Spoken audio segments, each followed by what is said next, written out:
Oke guys, balik lagi bersama saya reviewnya. Tadi kita sudah review tentang Switch Hub TLSF 1024D. Sekarang saya mau review TP-Link lama, TP-Link jadul yang sudah pasti ini powerful banget ya, atau udah pasti kuat banget dan anti-banting ya. Buktinya sampai sekarang ini masih oke, masih bisa kita gunakan. Ini adalah menu konfigurasinya. Nah, sedikit saya cerita tentang TP-Link.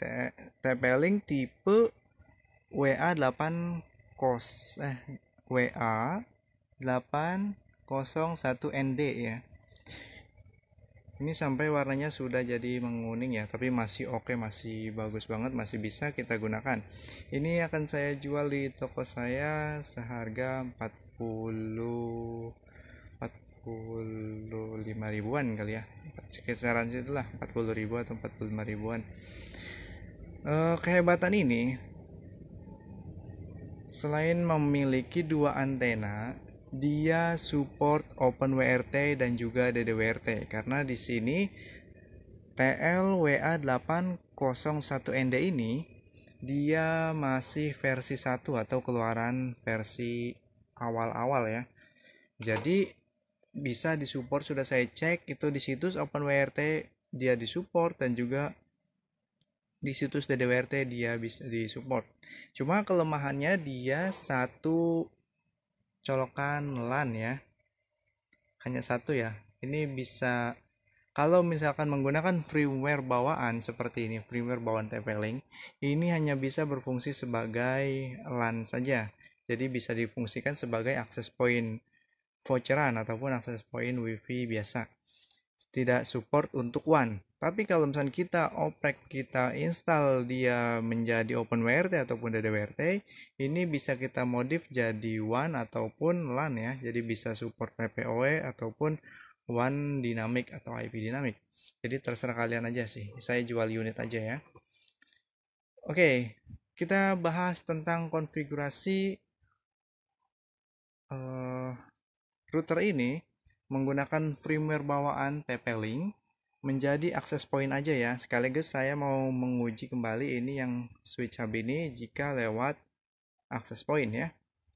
Oke, kita akan coba ini access point atau router ini IP defaultnya adalah 192.168.1.254 ya.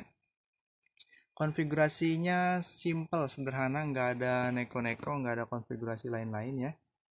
Dan defaultnya ini habis direset ya, jadi kita coba cek di bagian DHCP. Nah, ini DHCP-nya udah defaultnya itu disable ya, defaultnya disable. Jadi kalau misalkan sistem voucheran kita bukan IP-nya 192.168.1.254, ini bahkan bisa langsung kita colok aja ke access point kita, sudah bisa digunakan sebagai access point voucheran.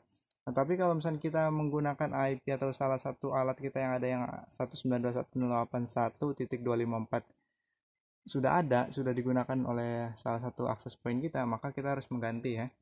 Nah, jadi untuk konfigurasinya karena di saya sudah ada ya 192.168.1.254 ini, bahkan Mikrotik saya sendiri, jadi saya harus ganti IP-nya. Jadi untuk DHCP kita nggak perlu ribet-ribet, kita nggak perlu ganti ya. Kita ganti aja IP-nya, sesuaikan supaya tidak bentrok. Nah, sebagai contoh di sini saya mau setting 10. Ini untuk jadi akses point pemancar voucheran ya. Save kayak gini aja ya, contoh ya. Jadi nggak perlu ribet. Oke, sudah jadi, sudah simple kayak gini aja untuk settingnya router TP-Link WA801ND ini. Sekarang kita coba cabut ya. Kita ini close aja, ini masih loading sebenarnya, nggak apa-apa, close aja. Kita cabut, kita coba tes akses pointnya. Ini untuk sinyal wifi nya masih default ya, masih 8 masih nama TP-Link ya, namanya apa kali. Oke, sudah kita colok ya, ini kabelannya. Oke ya, masuk sini ya, masuk ke satu-satunya lubang akses, lubang port LAN atau port 1 ya, kalau misalnya kita pakai OpenWRT ataupun DDWRT. Oke, indikatornya menyala ya. Kita coba matikan lampu ini. Nah, ini dia. Nyala ya lampunya. Sekarang kita coba untuk konekin ya. Oke, ini TP-Link. Nah, ini dia TP-Link A22 apa ini namanya? Connect coba. Oke, without berarti ini masih itu ya. Nah, sudah connect ya, sudah terhubung ya, sudah connected. Sekarang kita coba browsingan. Sudah bisa internetan ya langsung ya. Tadi saya cuman ganti IP aja, nggak perlu config yang lain, hanya ganti IP karena Mikrotik saya kebetulan sama IP-nya dengan router ini yaitu 192.168.1.254.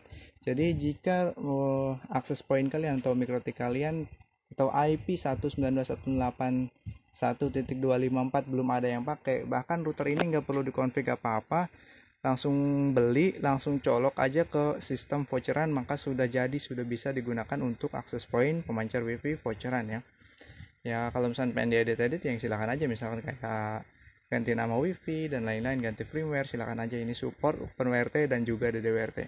Oke, itu aja review saya tentang router TP-Link WA801ND ini. Semoga tertarik, ini harganya cukup murah karena support OpenWRT dan DDWRT biasanya harga segitu ya cukup lah. Untuk garansi sebagai router biasanya saya berikan garansi 1 bulan ya.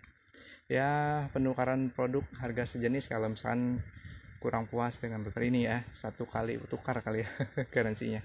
Oke, intinya saya bukan menjual, saya tidak menjamin termurah, tapi di sini saya menjual kepercayaan ya ibaratnya ya. Jadi saya berikan garansi 1 bulan. Setiap produk saya itu khusus untuk router-router seperti ini, router-router second yang harganya di bawah 50.000 itu saya garansikan selama 1 bulan dengan catatan hanya tukar sekali atau garansi 1 kali aja gitu ya. Ya namanya produk second gitu. Ya gitu aja ya. Oke, semoga video ini bermanfaat, semoga usaha kalian tetap maju ya dan berkembang dengan router-router yang murah yang bisa digunakan untuk jadi akses point ataupun voucher rumahan ya. Saya Rifai Ujia, terima kasih sudah menonton. Salam sukses dan sampai ketemu di video berikutnya.